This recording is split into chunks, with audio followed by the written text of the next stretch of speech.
آپ کو پتہ ہے مجھے پہلی بار پتا چلا کہ وضو کرنے کا کیا مطلب ہے۔ وضو کرنے کا مطلب ہے ہاتھ دھونے کے معنی ہے اے اللہ میرا نامہ اعمال دائیں ہاتھ میں عطا کرنا۔ کلی کرنے کا مطلب ہے اے اللہ میری زبان کو شہادت کے کلمات پر مضبوط کرنا۔ ناک میں پانی ڈالنا اے اللہ مجھے جنت کی خوشبو عطا کرنا۔ ناک کو صاف کرنا اے اللہ مجھے زقوم کے درخت کی بدبو سے بچانا۔ اور چہرہ دھونا اس کا مطلب ہے اے اللہ قیامت کے دن میرا چہرہ روشن فرمانا، جبکہ اس دن کچھ چہرے سیاہ ہوں گے اور کچھ سفید۔ کوہنیوں تک ہاتھ دھونا دائیں ہاتھ اے اللہ مجھے دائیں ہاتھ والوں میں شامل فرمانا، اور بایاں ہاتھ اے اللہ مجھے بائیں جانے والوں سے محفوظ رکھنا۔ سر کا مسح کرنا اے اللہ میری گردن کو جہنم سے آزاد کر دے اور مجھے ایمان والوں کی طرف گامزن رکھنا۔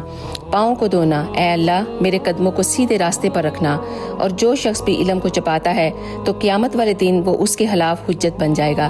اس لیے دوسروں کو بھی ضرور بتاؤ اور اس ویڈیو کو زیادہ سے زیادہ دوسروں کے ساتھ شیئر کرو۔ جزاک اللہ۔